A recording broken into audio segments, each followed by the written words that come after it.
Okay, and welcome to the Elixir Festival, everyone. Whether you're here presently with us, embodied with us in real time, or you're joining us virtually at some other point in the future, which is the way we conduct ourselves multidimensionally these days. I welcome you all and thank you so much for joining us and for gathering for an envisioning of our future.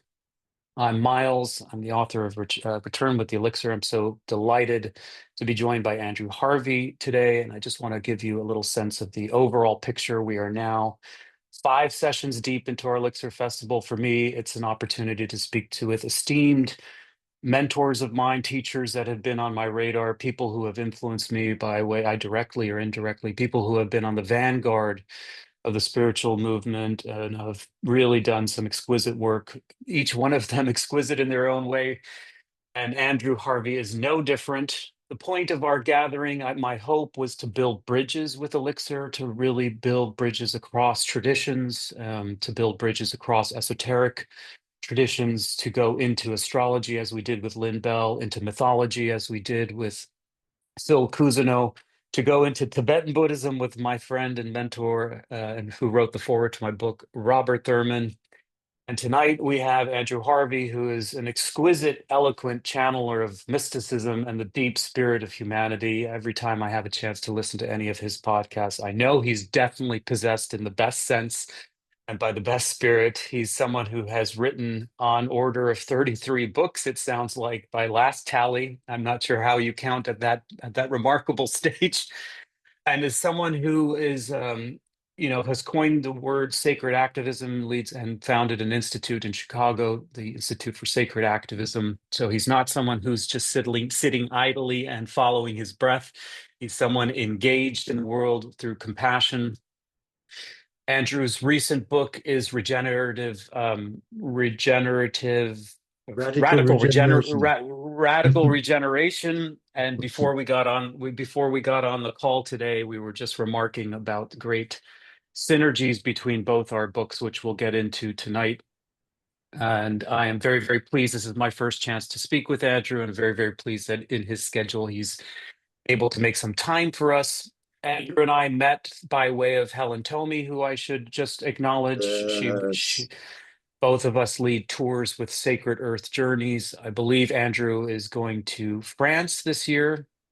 He's a very consistent leader to Ladakh, and of course to India, to South India, which is one of the really wonderful, I have to say, one of the most remarkable things about you that I've been able to glean, Andrew, is your synthesis of so many world traditions. And I love the fact, I really do love the fact that you're able to go to Greece and to France and to Spain and then to make it to Ladakh and make it to South India and to Japan. You are remarkably adept and flexible as a teacher and as a guide to go everywhere in the world. And it was one of the big revelations during the writing of Elixir for me, as I had spent 25 years in Tibetan Buddhism, but felt, in a way, I talk about in the beginning of the book, feeling confined.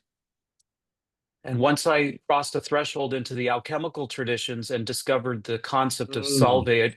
solvate coagula, once I discovered solvate coagula, then the doorways to all esoteric traditions opened for me, because I uncovered there the idea that every great mystical tradition undergoes that very same pilgrimage. Oh, yes. And when that door opens, you can travel through any portal across any sacred way, because you're not locked or bound by dogma anymore. Now you are truly walking the mystic's path. And of course, this is something you must have discovered very early on and have written extensively about it, whether you're in the Hinduist tradition, whether you're talking about the Bhagavad Gita or moving over to Rumi. I think you're probably in that oneness realm, and that provides your flexibility of mind. Anyway, I just wanted to acknowledge that because it kept me up all night last night. It's now 7 a.m. in Bali, and I was so excited. I was so excited, even though the hour is dark for our civilization, to be amongst light and to have real satsang, to me is an inspiration. So I was so Oh, excited to yes. finally meet and commune with you. Andrew, welcome to the Elixir Thank Festival. you. Thank you. This is the most important moment in human history. This is a moment in which we are being challenged either to transform completely and get aligned with the evolutionary will of the divine to transfigure us into another level of embodied divinity, or die out. And this choice has to be made now, because as everybody listening knows, we are in a global dark night of unspeakable and relentless and gathering ferocity. That's the bad news. But there is good news.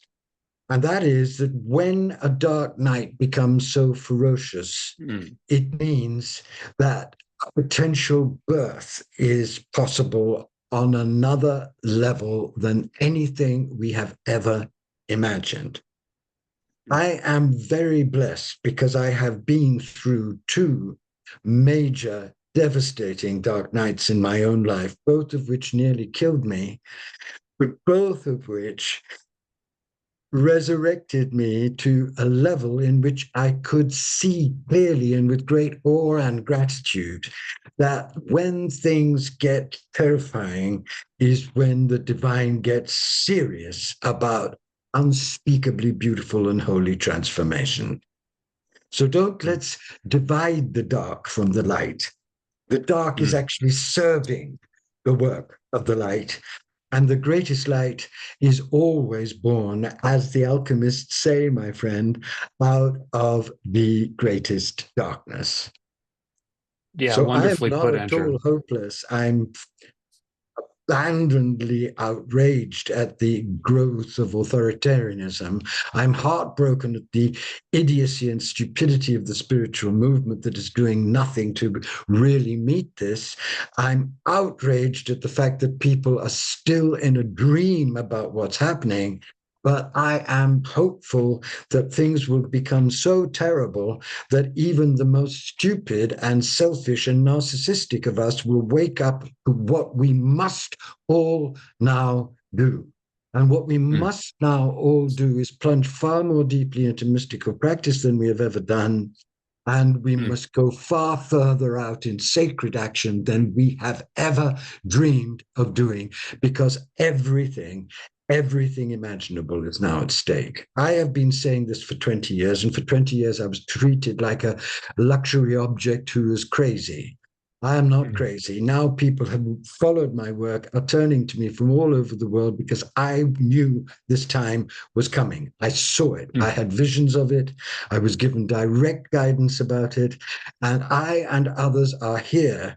And we're all saying the same thing to humanity. We're saying three things. The first thing is what we're saying is wake up. Don't pretend. And don't pretend that you, whatever your spiritual realization or material richness, will be immune from the extreme suffering that is now unfolding on the planet. The mm, second thing we are saying is this extreme suffering has to happen to break us open and release us from a mindset and heart set that is now nihilistically suicidal and matricidal. And the third mm, thing that we are saying, all of us in our different ways, and you in your wonderful book, is that if you are brave enough, if you're passionate enough, if you are illumined enough, if you know this map of Solve et Coagula, if you know the truth of the Dark Night as the birthing canal of a new level of human evolution, then give your life, your whole life, all of your resources, your thoughts, your passions to mm, the birth that's possible. mm, Being so comfortable. Stop hoarding your money. Stop hoarding your heart. Give, serve, love, mm, pour yourself out passionately for the birth of a new world. And if mm, you do those three things, and the Dalai Lama and I've talked about this many times, if you do these three things, you will have a chance of being one of the warrior midwives of a new world. If you don't do these three things, however spiritual you are actually collaborating with the end of the world. Mm. Well, I'm so happy to hear that you're not mincing any words and not holding back any punches. It's obvious that you have the urgency. I have never minced words, and I have never pulled punches, and I have paid for it. And I will continue to speak directly because the Mm. times do not require soppy mysticism. They require rigorous understanding of the laws of Mm. God and obedience to them. And this Mm. is what the great mystics of the past, who have been my instructors, have told me. This is what I know from my own horrifying and amazing life. And this is Mm. what I'm absolutely certain of at this moment. So I am Yeah. not playing around. Yeah.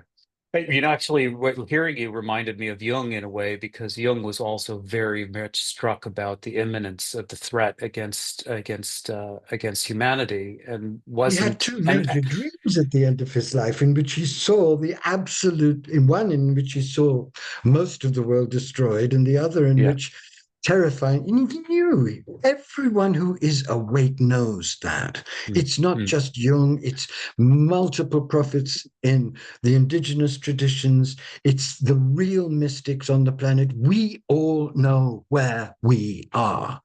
And it Mm. is time for our friends, our beloveds, our students to get with the real evolutionary program immediately because Mm. time is running out. Mm. Sorry, I'm going to Beautiful. relax because I'm enjoying myself too much, but it No, is no. important. Oh, please don't relax. Please don't relax. Oh, I'm relaxed. I've been at this for a long time. I've been a battering ram at the heart of humanity most of my life. So I know how to do it.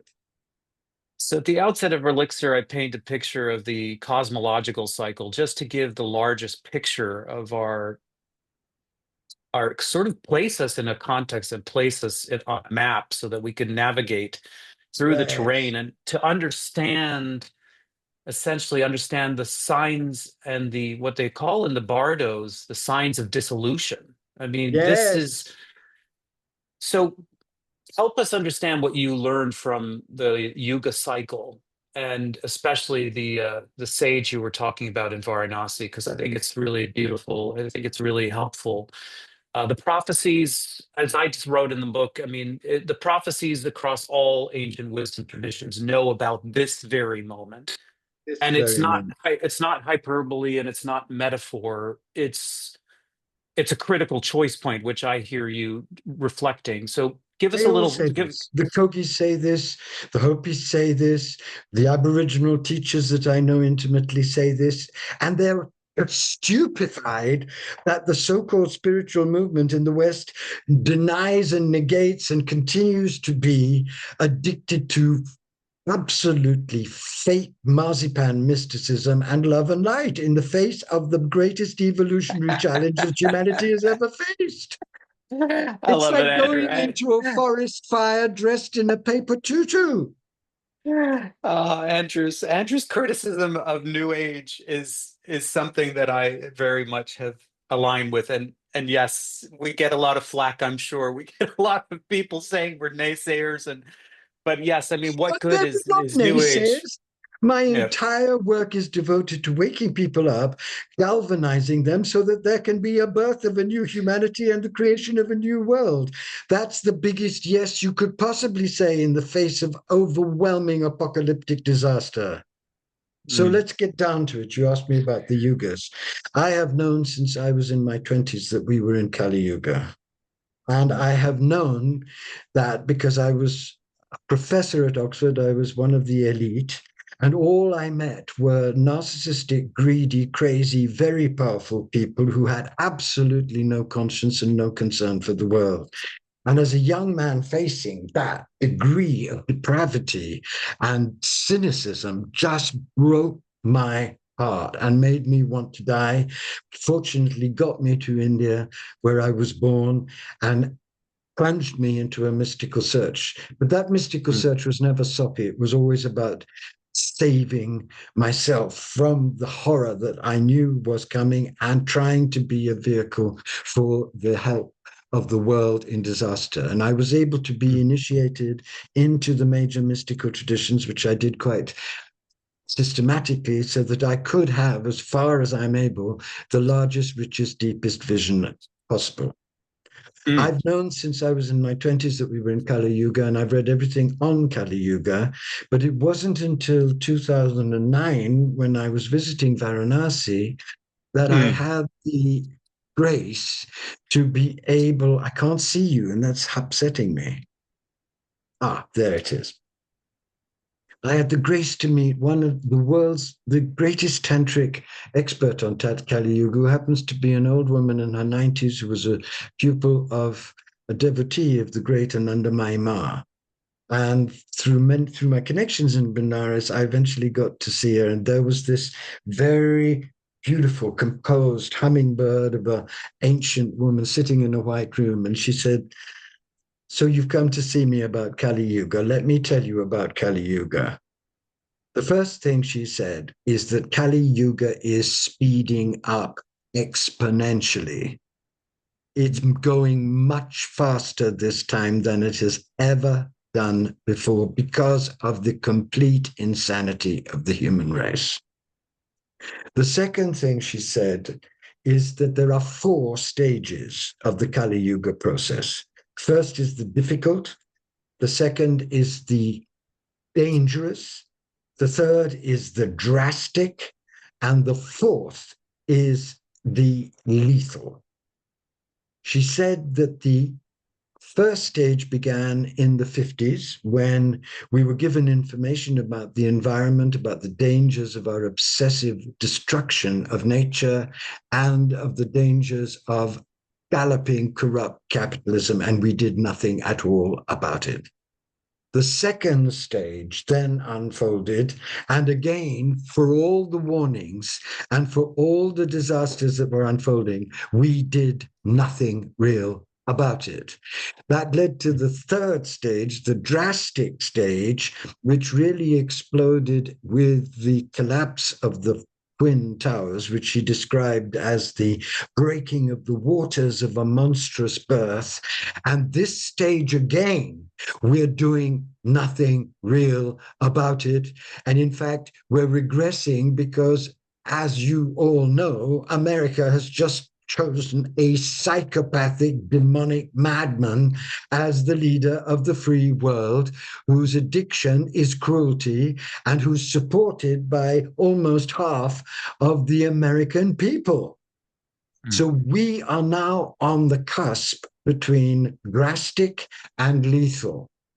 And this is in 2009. She said it's going to get very much worse in the next 15 years, and then humanity will have 4 or 5 years to make major shifts. Otherwise, the world will cross over into the lethal aspect, and the entire human race will be destroyed, and a great deal of nature much faster than you dare imagine. So I was reeling at that. And then she gave me another but priceless piece of information, which has governed my work. And this is very important. She said there are 2 versions of Kali Yuga.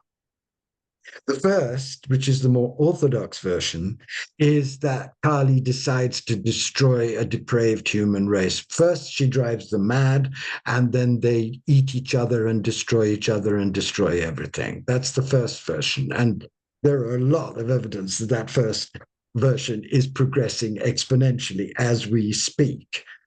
Mm. But then she said, the other version, which is the one I have come to believe, it's her speaking, is that the new age, the age of gold, is born out of the agony of the last stage and born in the agony of the last stage. Just as, and this is what I was thinking when I was listening, just as the dark night is actually a birth canal for the mystic into another level of divine consciousness, so the Mm. very relentless, intolerable pressure of the gathering dark night will possibly crystallize in a large part of the population a wholly new level of embodied divine consciousness, and the golden age will begin from within the agony of Kali Yuga. I have Mm. dedicated all my work since then to that, and I found two essential things. The first thing is that we can no longer do this just spiritually. We have to also be active. And that's why I created sacred activism, which is now a global movement. It is not enough to say you are one with the one and you love God and you love humanity. Those words mean nothing if you're not putting that love into urgent, radical, wise, guided, sacred action. The second thing I discovered, which was inspired by her extraordinary revelation, that Kali Yuga's last period, this last period, which we may very well be entering right now, could be the childbed of a golden age. I discovered by diving into the various mystical traditions, which is what radical regeneration is about, and also through my own inmost experience, that what is being prepared right now for all those who are willing to die into it is a transfiguration, resurrection process, which transfigures mind, heart, soul, and body to birth a wholly new level of embodied divine humanity. Mm. My great teacher, Father Bede Griffiths, told me at the end of his life that he had been through a dark night experience, prepared himself for death, then been invaded by the divine motherhood of God, and a wholly new process had started, which he knew to be the transfiguration process, the transfiguration of heart, mind, soul, and body. And the greatest evolutionary mystics of humanity have known that it is possible and have known too that it would be most available, most open at the moment when the world's history became intolerable. So, Yeah. what's happening in that vision is that we are now in an unspeakably intense situation in which private dark nights, which almost everybody I know is going through who is awake, seeing the range of the destruction, the horror of the powers ranged against humanity, the brutality and cruelty and sadism and insane stupidity and madness of those who are in power. The individual dark night is now inextricably interlinked with this global, unprecedented dark night in which the climate is collapsing, in which idiots are putting forward AI, which by 2027, they are saying, could be much more intelligent than humanity and will be unregulated, as we all know. And who knows what could happen then? And the list is long, 1 million species on the edge of destruction.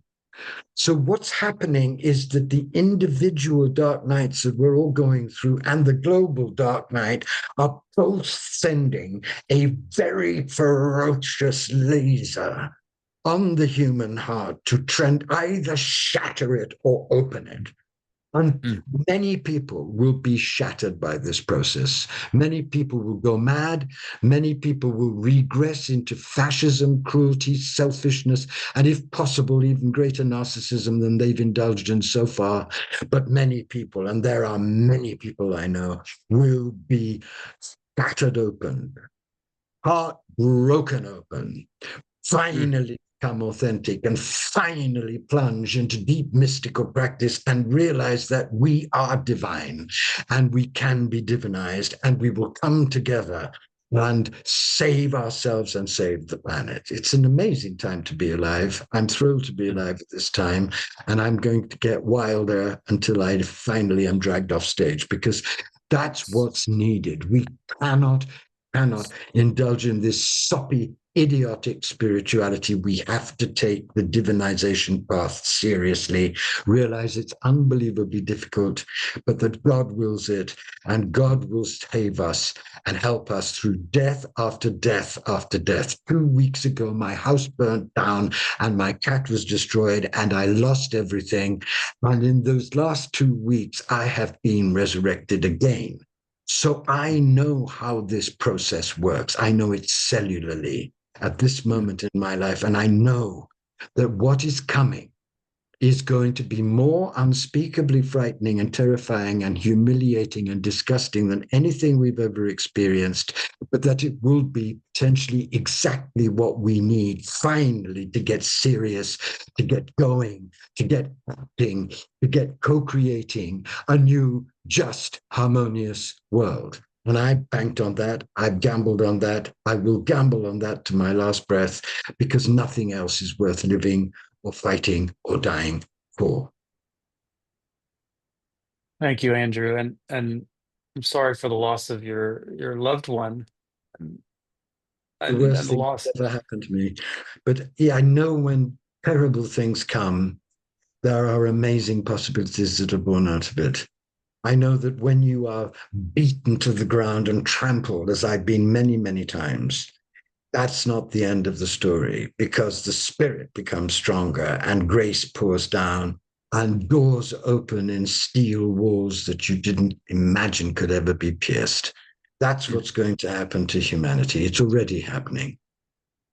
Andrew, if I may, can I pry a little bit further, since you've done a wonderful job constructing the meta narrative? Can I ask you about your own Dark Knight experiences, and possibly you've been through multiple Knight iterations, and now you're growing Well, more. there's only one. There's only one real Dark Knight. This is another thing that's very important for people to understand. The New Age can turn anything into tofu. It could turn the Sermon of the Mount into a Muppet musical. And the New Age has appropriated, the spiritual movement has appropriated Dark Night for ordeals, for betrayals, for people running off with your best friend, and all of that BS, because it trivializes everything. The real Dark Night can only happen once. And it happens at a very high stage of the mystical path. And it happens to save you from yourself. Because once you have come to understand your divinity, if your ego hasn't been shattered, you are tempted to claim the powers that come to you for your own satisfaction. And it's known in all the serious mystical paths. And if only people could get to the serious mystical paths instead of the garbage that they're being sold in the spiritual marketplace, like Mm, Tibetan Buddhism, like Hinduism, like authentic Christian mysticism, like Kabbalah, they would understand that the real dark night can only be lived twice if you actually can get through it. What mm, happened to me is that after I'd seen the divine light and knew I was one with it, I was with a teacher who revealed herself as homophobic. After 15 years of absolute devotion to her, I was her chief disciple. And I had the choice, was I going to accept this garbage or undo my whole life? So I mm, decided to undo my whole life in my 40s. I had to announce to the world what she'd done. She lied, and my life was with my husband's was then plunged into total chaos. People denounced me, people abandoned me, people threw bombs through my window. For 3 years I received death threats every single day, but I never ever gave up. And what I understood through that experience, which was horrific beyond belief, but also punctured and permeated by divine grace and divine blessing, is that this was my destiny to die into life. And it mm, went on for 10 years. It was a terrible experience, but in the end, absolutely amazing, because mm, it ended with a vision of the resurrected Christ in the place where I was born in the south of India, where the Christ became alive. a vast force of divine power streamed from his heart to my heart, broke my heart open.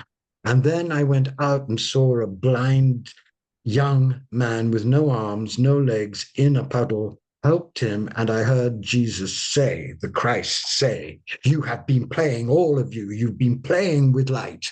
You've been using the great teachings for your own progress. You have been so narcissistic. And he was talking to me, and I understood that, of course. Understood that. And he said, don't you understand the world is burning to death in the fires of greed and ignorance and cruelty? And don't you understand that you've come to the moment when you will have, and everyone will have, to devote their deepest sacred energies to real action to prevent apocalyptic disaster? And then he said, and when you cross over from this life, you will not be asked how many books you wrote, how many podcasts you did with wonderful people. You will be asked one thing and one thing only. You will be asked, what did you do while the world was burning? What did you love enough to give your entire life for to help humanity birth the next level of its evolution? And that experience shattered me, but it remade me. It ended my dark night and it gave me the mission, which I then had to put out into a completely stupid, Coca-Coma-ridden world of sacred activism. When I produced sacred activism, people were sweet, said, how lovely. Some people started doing sacred activism and aromatherapy as if that was what I was talking about. You cannot make this stuff up on crack. But I kept going because I knew I'd seen what was going to happen. I'd had a vision in Arunachala in 2000 when I saw for 8 long hours unfold the disasters that we've lived through. I've known what they were 20 years. That's why I stood up and howled. Of course, everybody thought I was crazy. Now they realize what I was howling about because it's here. I've seen it. And I know what's going to happen next. It's going to be terrible, but it's not going to be the end. Because at the end of that experience, I fainted and slept and woke up to a world that had been completely irradiated by red gold light. The gold of the Philosopher's Stone is born out of the deepest imaginable nigredo. And that is what's happening. It's happening now. Get with it. And you can only get with it in 3 ways. You can only get with it if you accept the intolerable terms of this great transformation and get. There's nothing you can do about it. You're not going to be safe from it. You're not going to not suffer.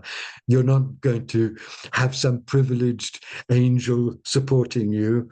I've done heroic work for 40 years and I've just lost everything. And I know why.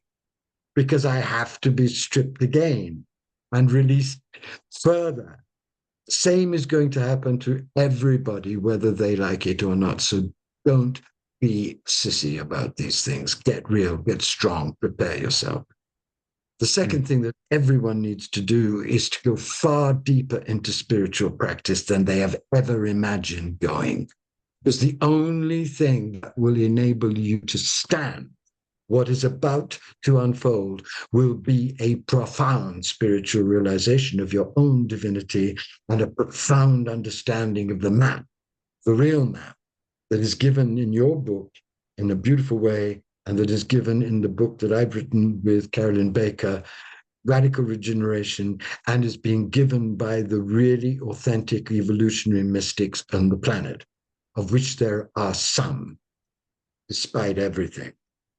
And the third thing is that none of this will mean a damn thing if you don't resist the unfolding of fascism and if you don't start serving others with your resources, your heart, your love, your kindness.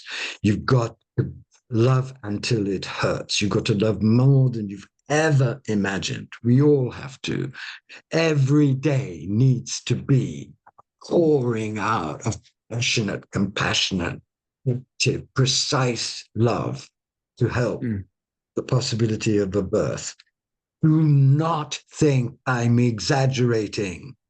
I am telling you a truth that I have learned and that every cell of my being knows. And I am not alone. If you were to meet the people I've met in caves in India, in caves in Ladakh, the Aboriginal teachers, they all know this. And they are all desperately worried that the West is so drunk on comfort, so stupefied by fake mysticism, so narcissistic in its clinging to power that it cannot hear and will just go on doing its work of extinction. But I believe that people like you who are listening, God bless you, are ready for the next heroic leap into authentic, evolutionary, mystical, sacred activism. Thank you, Andrew. The maybe it's a good time to talk about the shadow and the connection between the shadow and the soul, because what's clear across both of our books is that the pain of death and disillusion and dismemberment and loss that can't be ameliorated, it can't be God, softened. no, it's not But meant but to be softened. but that's exactly right, because it's our culture wants to find a work around it and wants to suggest that there's a way to biohack it or to circumvent it. But what they fail to understand is without that shredding, it's without the shredding, there's no transformation, really. Right. The dying is the birth. It's the absolute interpenetration of opposites. Nicholas of Cusa said, and Jung quotes him endlessly, God is a coincidence of opposites. Without the shadow becoming so terrible, there wouldn't be the potential for such a birth. But you can't get out of the terror. You can't get out of the pain. You can't get out of the horror. And if you do get out, you'll miss the birth because it's Yeah. precisely the intensity of the suffering that drives you deep to discover what doesn't suffer. It's precisely the intensity of the destruction that drives you deep to find what will never and can never be destroyed. So the whole new age and the whole fake spirituality movement would suggest that just by love and light you can somehow get out of this process is not only blasphemous, stupid, vulgar, and idiotic, it's actually dangerous because it prevents the birth that can only come through a radical exposure to the pain of the death and a radical exposure to your own appalling collusion with all the forces that are doing the death. If you don't know there is this death going, you're blind. And if you don't also know that your love of comfort, your addiction to power, I mean yours and mine, addiction to power, your blandness about other people's suffering has led to this, then you have no hope whatever of surviving. You only have any real hope in a situation like this if you can find the strength to face the extremity of the pain and learn from it how to die into life and love and service and really claiming, not just thinking about, but claiming your ragged human divinity, your Christhood, your bodhisattvahood. That's what's happening. And that's why it's such an amazing time, because the mother has had it with compromise. There is no compromise with the human race that is destroying everything. There's only a radical chemotherapy through shadow work to expose the human race to the consequences of its disgusting, insane, cruel hubris and monstrous pride. That is the way the mother works when she's really serious. And that's what, when she's really serious now. You're going to see this year just what's going to unfold. It will amaze and shatter you, but don't be scared. Be broken open. Get on your knees, cry out, and give and act and stop hiding and stop being afraid. You cannot afford to be afraid. I wasn't afraid when my house burnt down. I was agonized. I was tormented by the death of my cat. But I'm not afraid of anything because I've been through everything. And I beg you to stop using your fear and your woundology and your clinging to fake understandings of God and get on your knees, pray for the courage and grace to be able to face the shadow of the great crisis and your own collusion with that destructive shadow, and do the work to make both conscious together and become a true Bodhisattva Christ in action. Otherwise, you will have missed the greatest opportunity for transformation the world has ever been given. And why waste that? Don't waste Kali Yuga. We've already wasted everything else. Yeah, agreed. Don't waste a good crisis opportunity. Don't It's a that. good crisis. This is not a. This is the crisis. This is we don't. Nobody will know anything about us or what we've done or what we tried to do if we don't get through this crisis. The entire experiment will be wiped off the face of the planet because we are now the source of death to all human life, all species, nature herself, the seas. How could the mother keep alive a species that has obviously going psychotic? Why Mm, would she? She's also the mother of the tigers and the lions and the ferns and the seas and the fish. We're mad. And if we don't heal and absolutely be transformed, we are going to be wiped out soon. But if we do, amazing possibilities of birth and new life are possible. And this is the unanimous testimony, as you were saying, of all the great prophetic traditions. I'm not saying anything new. I'm just putting it in a very forceful way because I know myself from my own inmost experience that everything I've been saying is true because I'm living it. mm, And there are many of us. I'm not unique. mm, There are many people I meet who are so fed up with people's denial because they know that if only they let themselves be shattered open and do the deep inner work, amazing grace would be poured into them and they'd discover how much braver they were than they ever imagined. And only mm, the fiercest shadow work can give you access to that kind of knowledge. mm. Yeah, and more than just discovering bravery. I mean, there's what's lurking in the shadows, also divinity. I mean, that's a higher order than Of just course, bravery.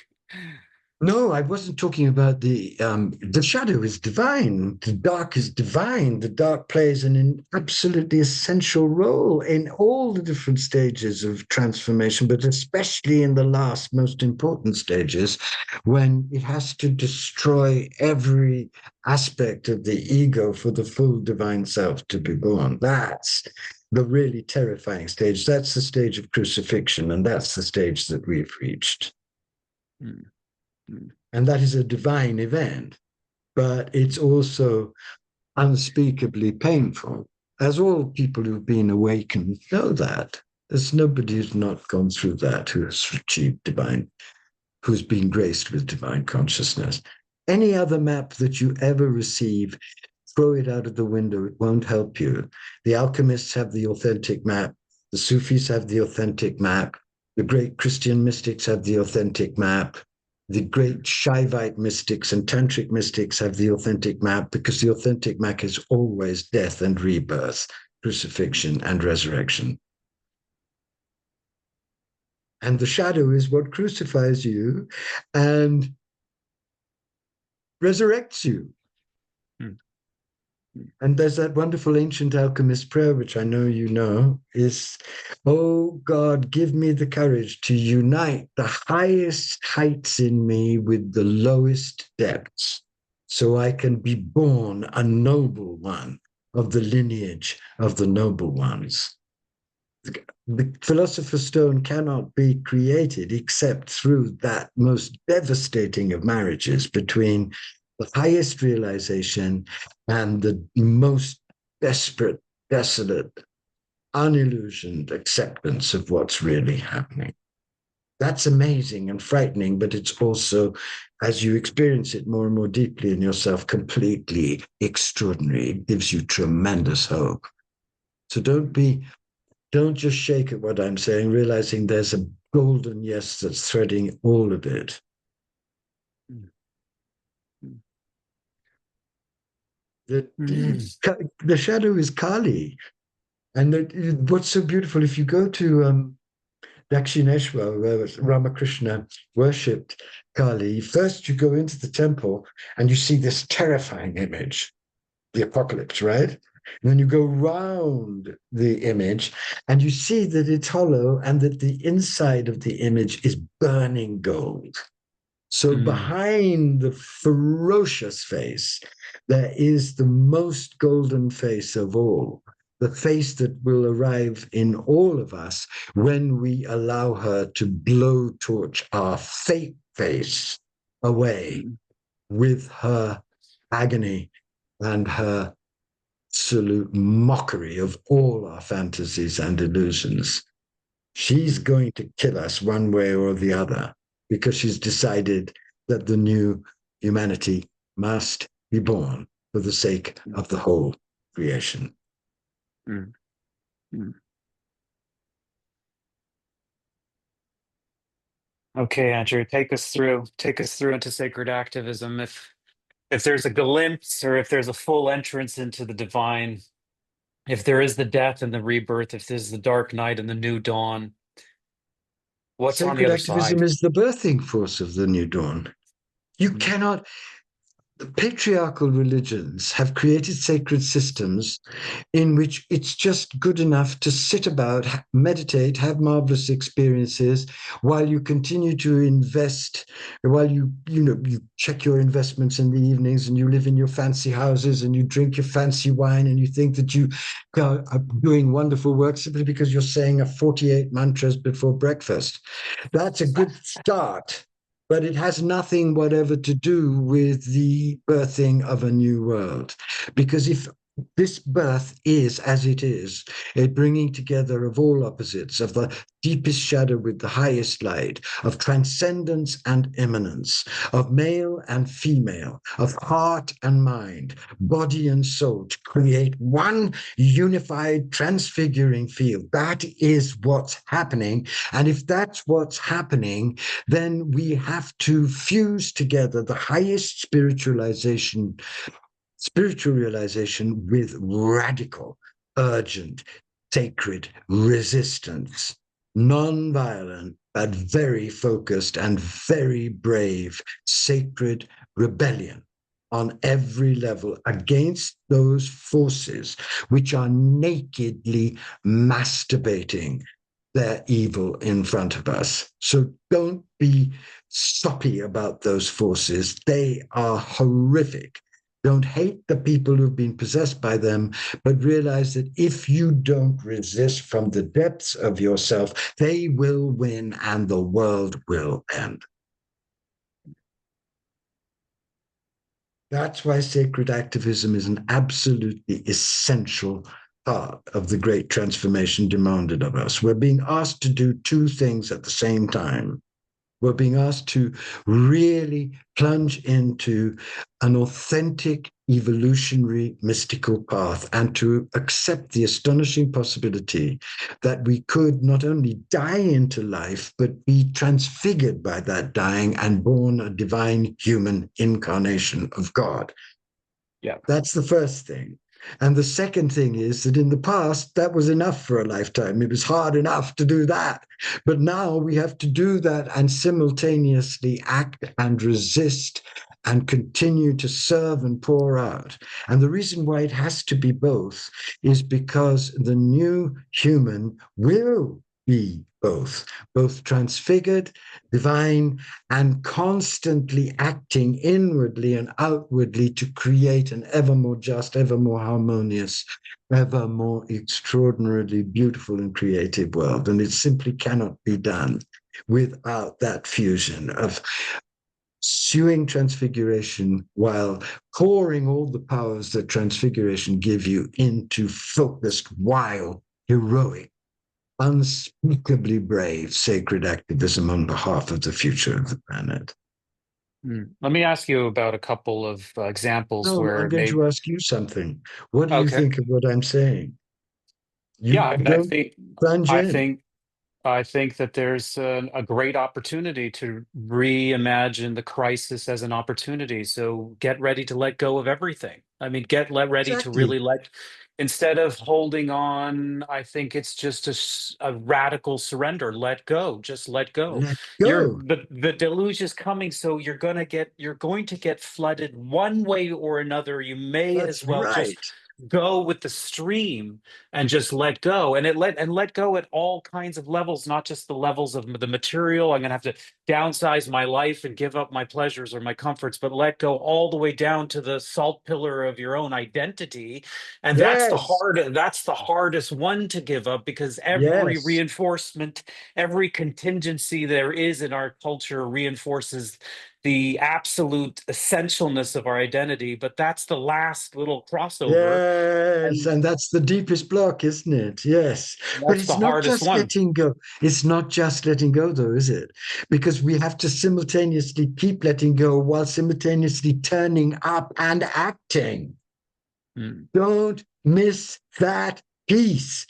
If we yeah. don't resist this fascism that is now exploding over this country in America, in 3 months, there could be an authoritarian regime which absolutely made impossible, for example, any movement on climate change.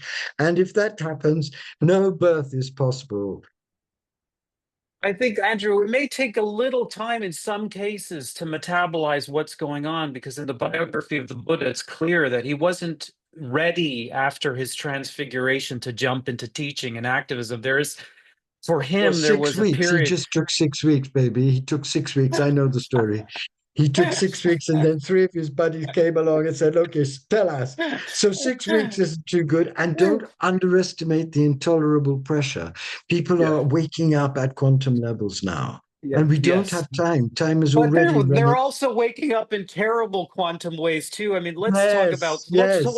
let's talk about the deception of the psychedelic movement, because people think that they can go down to Peru for 3 or 4 days and have mind-blowing experiences, but they all want to come back as a prophetic shaman. So tell us about the follies of the false breakthrough, or the pseudo breakthrough, and whether it's not psychedelics, it could be. There are examples definitely Tantric throughout the Zen. sex, that's another one, isn't it? Yeah. You go to these freak offs, sort of sublime, rather decorous freak offs, which I gather are taking place everywhere. Of course, there will be these desperate false solutions. They always happen in an extreme crisis. Psychedelics can open the door, but they can't help you stay in the room you then enter. So if they Mm. do open your door, you must then return to sober, deep, mystical practice to ground what you see and to make it part of your normal experience. Otherwise, you're just a mystical hedonist, and that isn't going to last very long or help you for very long. And there's so many fake solutions because the last thing that most people want is to become truly serious.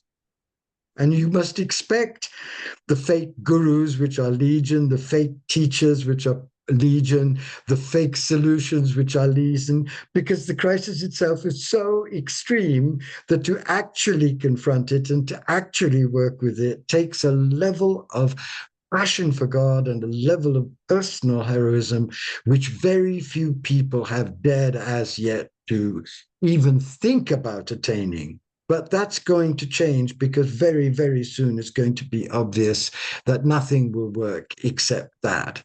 And even that may not work, but it will help you survive the end. And it could help you be a midwife and warrior of the beginning. So there's no option but to get real.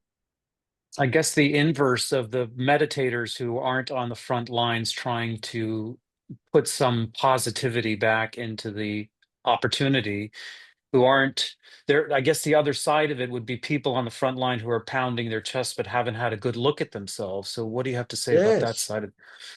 Well, that's what sacred activism is about. That's why it's so unpopular both with mystics and with activists. It's saying to mystics, you've been sitting on your fucking cushions for so long. Look at the world. If your mystical enlightenment was doing anything to transform the world, don't you think that the world would be a much more beautiful place than it is? Get over that patriarchal delusion while continuing to do your work. Get real, get down, put your mystical discoveries into action. That's what I'm saying to the mystics. To the activists, I'm saying, you are righteous, you are passionate about justice, and yet you behave like lunatics. You scream at people, you make them feel absolutely disgusting, and then you tear each other apart out of your lust to dominate the movement. So you're reproducing all the horrors and stupidities of the very system that you are attacking. And then when they're both shaking, you can say this.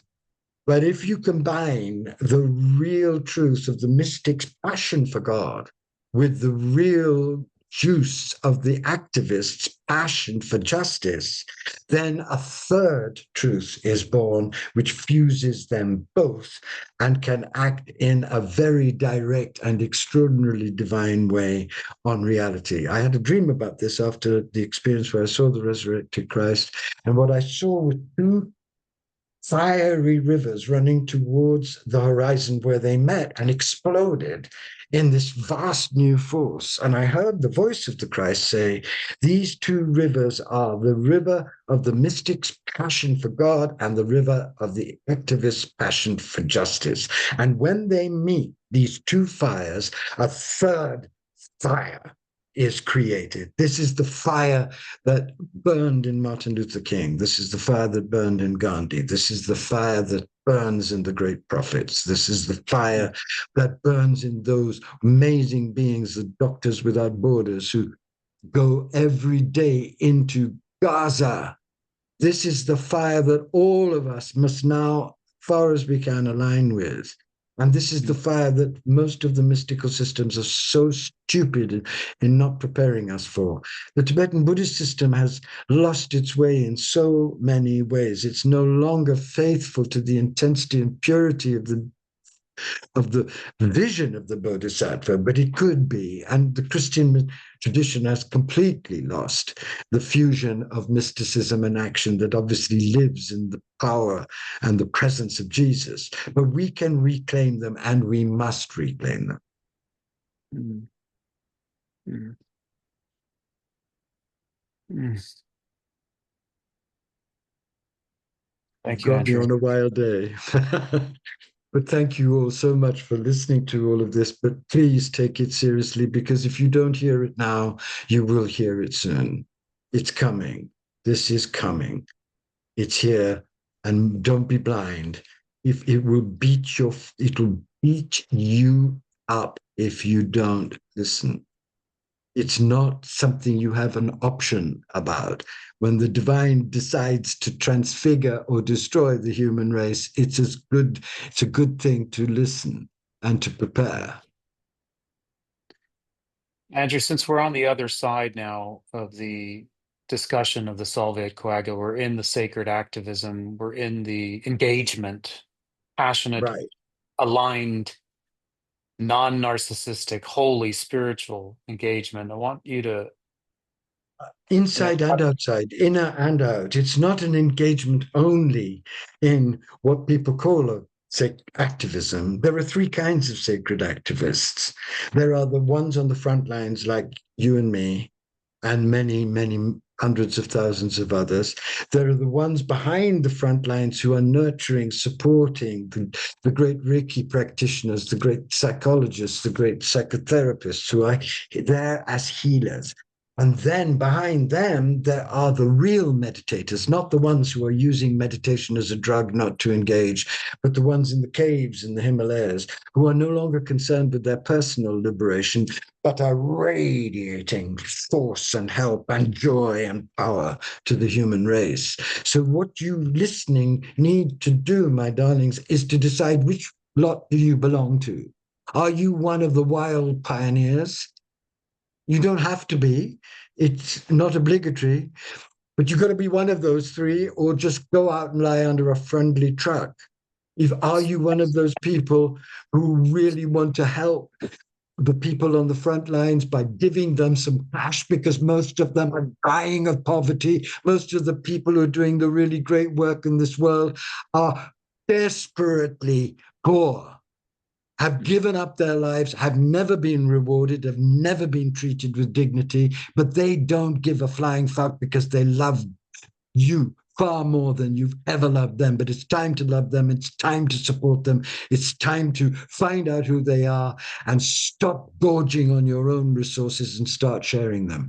And if you are one of the third, if you are truly somebody who is a contemplator, then get liberated as quickly as you can and pour out the radiance of your liberation to support the great birthing movement. Any other choice at this moment is,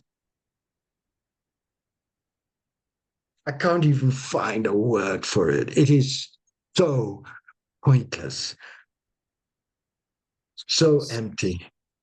I know this is scary, but what can I do about it? It's not my fault. Please don't send me emails.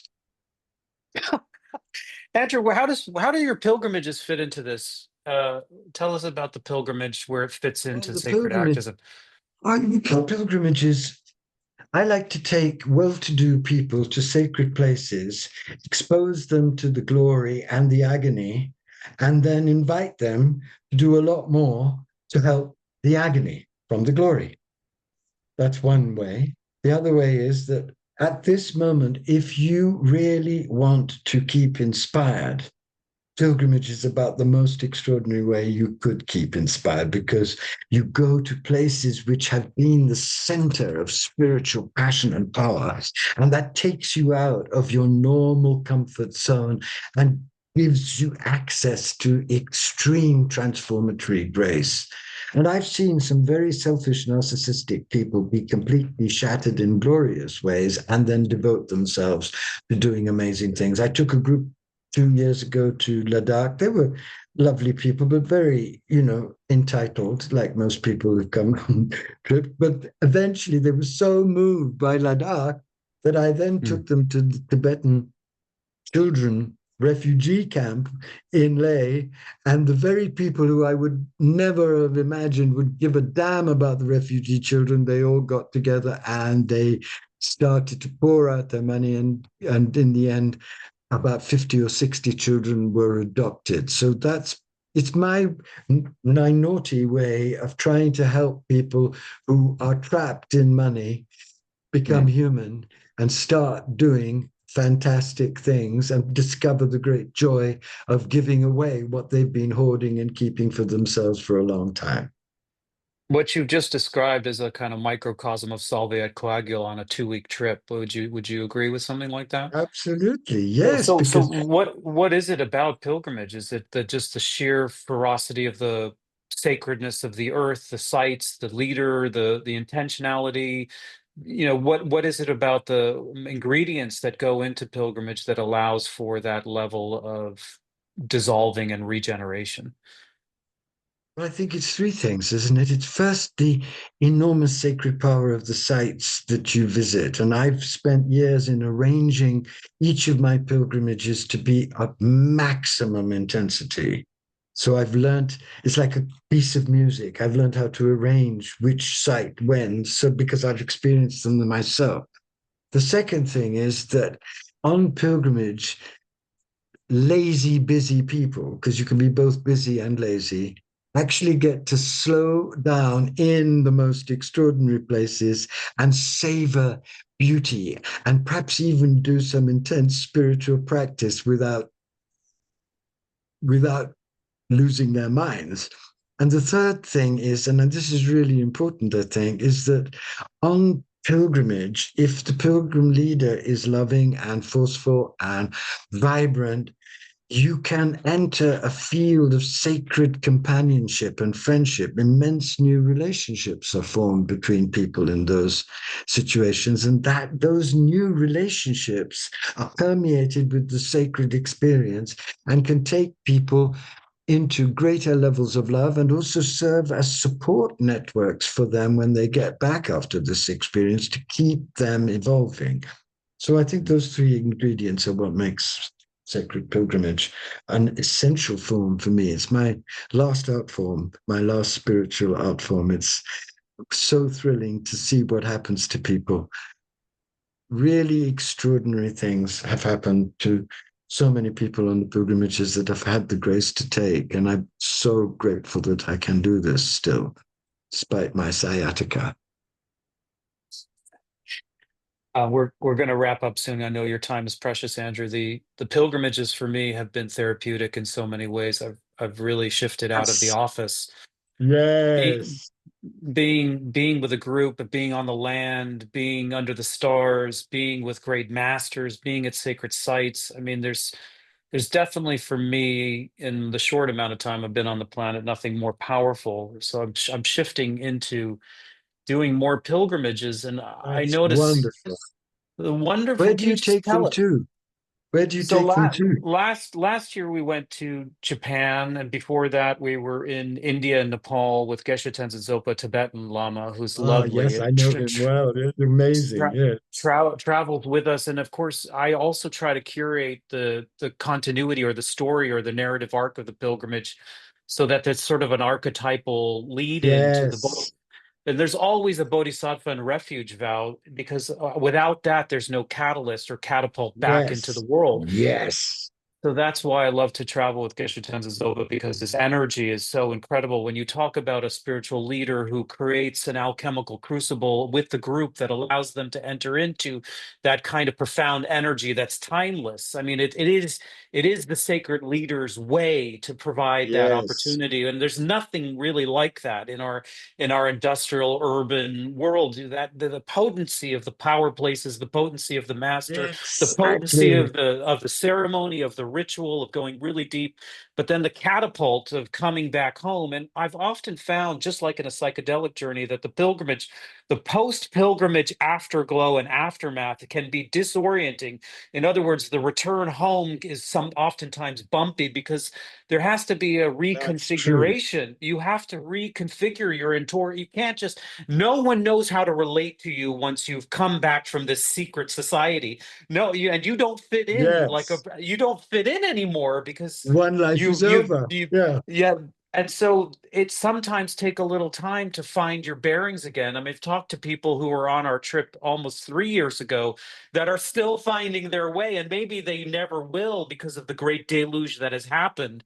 But You I don't want feel them that to find there's their bearings. You don't want to find them. I don't want my people who come to me find their old lives. I want their old lives to be gone to when they find a get new back. one, Yeah, right? find a new one, live in a To new find way, live more generously, give, serve, try service, try loving, try Yeah. giving up one of your four houses and actually supporting some orphans in India. You might find yourself being blissful. Never know. But one of the things I love about you, Andrew, is you could take a trip, you can lead a trip to South India, then you can go to Ladakh, but you can also go to France. And so, what can you tell us about the different contexts, contours, flavors? In the way, is it all the same kind of depth Oh, experience no matter God, where you no, go? no.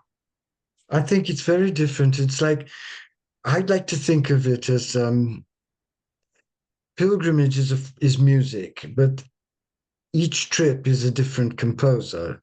Beethoven is the experience of Beethoven is different from the experience of Mozart, the experience of Bach. They're all transcendent, great composers.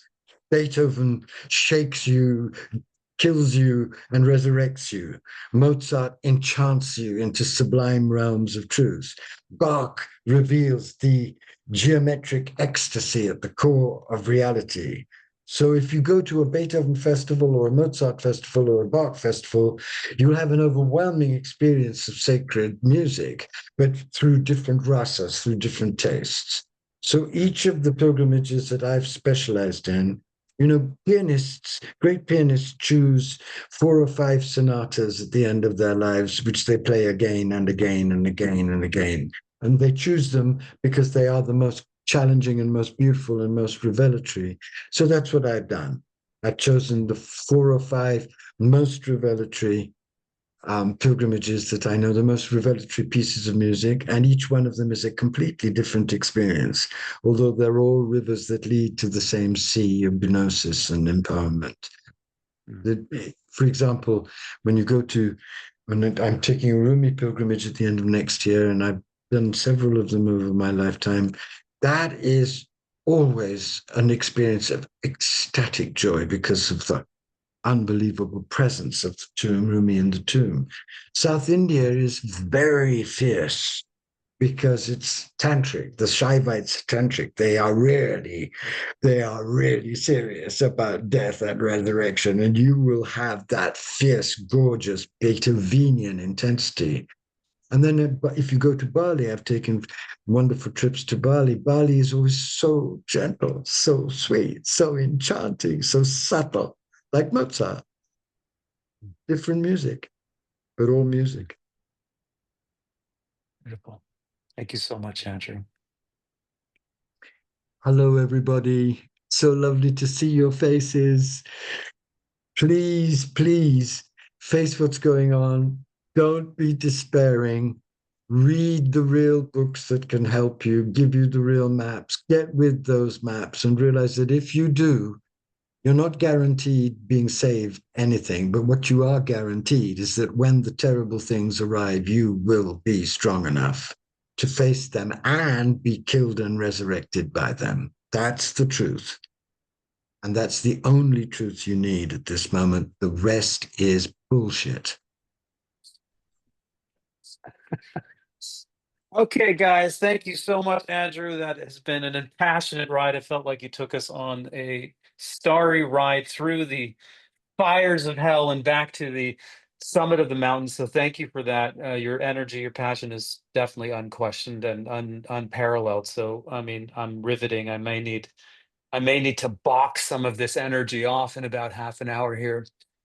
I want to thank Of everybody course. for Well, don't hurt anybody. God bless you. God bless you. I love you. I love you. I love you. And thank you for your beautiful book. It's really a marvelous book. You poured yourself into it. I think, I hope your next book will be about how the gold, the in golden self, really Mm. acts in a radical revolutionary way. I think you've covered this marvelous territory, which you've done with such grace. But it's time now to focus that energy on radical, urgent, sacred action, because otherwise, all of our talk will be farting in a burning theater. Mm. Wonderful way to end, Andrew. Thank you. And everybody listening, all of you guys that are live, thank you so much for joining us. Thank you, those that are coming in virtually. This is now the fifth session of the Elixir Festival. Next week, we have Ian Baker, who will talk about psychedelics and pilgrimage. And beyond that, Sarah Janes, who will talk about lucid dreaming and Eleusis and the Asclepion tradition of Greece. It's been a Wow. great pleasure, Andrew. And I really My thank you God bless you.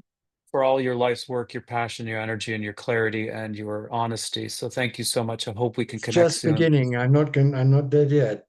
Hang around and let's all meet again. God bless you.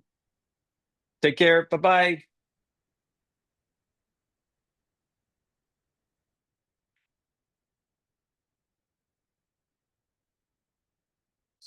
All right, guys. Thank you very much.